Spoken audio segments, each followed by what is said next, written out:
Il n'y a pas de problème. Achat versus location ce matin. Exactement, ce matin, c'est quel est le plus avantageux entre l'achat et la location d'un bien immobilier? Donc, c'est certain que moi, en tant que courtier, je vais avoir une petite teinte, une petite préférence sur l'achat. C'est très personnel, mais c'est beaucoup plus du côté opinion que dire c'est un fait. Pourquoi? C'est la période de la vie aussi de l'acheteur ou Ça du va locataire. dépendre de plusieurs facteurs exactement. Il y a certaines personnes qui vont justement être plus côté locatif, d'autres plus au niveau de l'achat. Si on parle du côté de l'achat, on va regarder certains avantages. Le plus simple, le plus populaire, ça va être la prise de valeur de notre bien immobilier. Oui.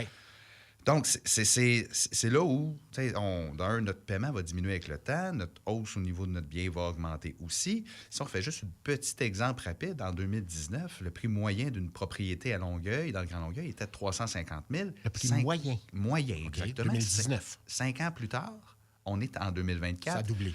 Bien, on est presque. On est à 580, donc une hausse de 230 000, soit environ 66 %.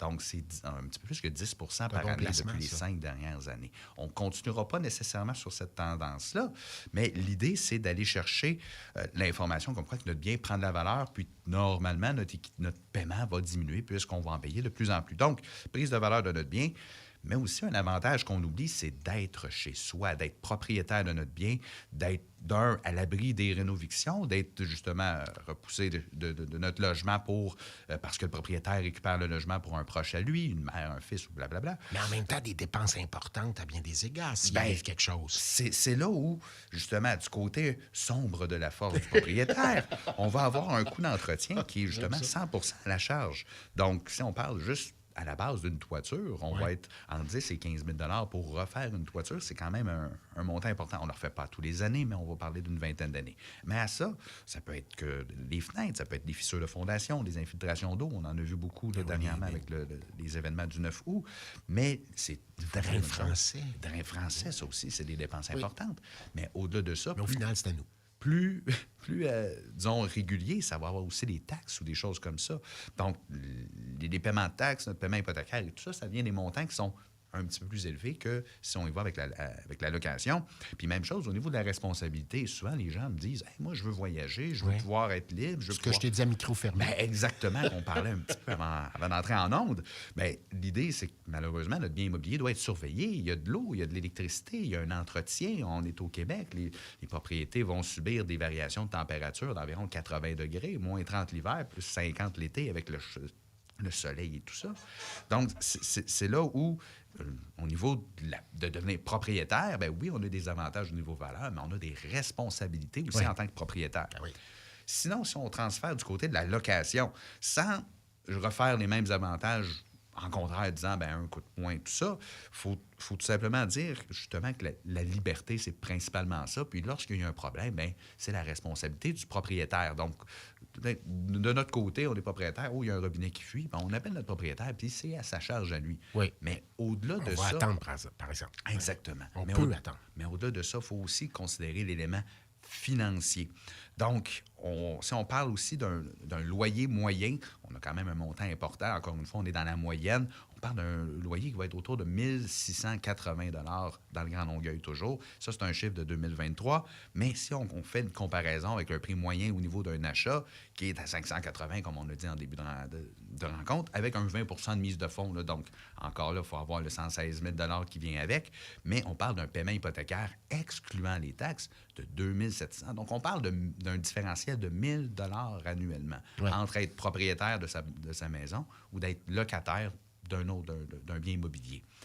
Bien, l'idée, c'est que si on prend ce 2 000 $-là, puis on le place, selon avec notre conseiller financier, peut-être qu'au bout du compte, on va se ramasser avec la même valeur au bout du 20-25 ans que d'être propriétaire de sa maison sans avoir eu le stress de l'entretien, de la responsabilité et tout ça.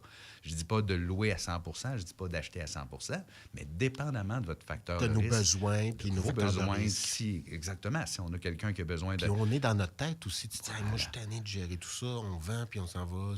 Donc, L'idée, c'est d'y aller selon nos besoins, c'est d'y aller selon notre budget. C'est actuellement excessivement difficile de devenir propriétaire aujourd'hui.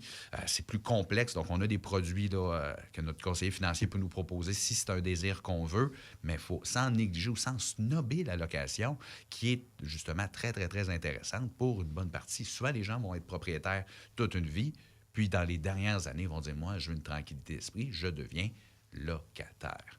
Donc, chose à retenir, Charles, ce qu'il faut se dire, c'est qu'un n'est pas mieux que l'autre. Il faut juste se questionner et être bien conseillé par des gens comme toi. Bien, l'idée, c'est d'étudier le dossier. Puis j'ai souvent des gens qui vont vouloir acheter à tout prix. Mais le plus bel exemple, les gens qui veulent investir. Je peux en avoir 15 qui vont me dire hey, « je vais acheter un immeuble à revenus, je vais acheter un immeuble à revenus ». Puis au final, j'en ai pas 1 sur 15 qui va transiger là, au bout du processus parce que entre l'idée, entre le projet et la réalisation, on a une mer et de différences et d'étapes et des choses à respecter. Voilà. Bien, merci beaucoup. Il y a matière à réflexion. C'est ce qu'il faut. En tout cas, je suis là-dedans, moi. J'ai l'air de rien comme ça, mais on est là-dedans. On réfléchit à ça actuellement. On se dit, on a été propriétaire toute notre vie, on s'en va dessus là. Qu'est-ce qu'on fait? Mais c'est un long processus que tout ça. Il ne faut pas y aller d'instinct, c'est ce que je comprends ce matin. L'idée, c'est de vraiment se questionner, mettre les exactement. chiffres sur table et bien conseiller. Merci Jacques-Olivier Thibault. Merci Charles. Courtier immobilier chez Proprio Direct.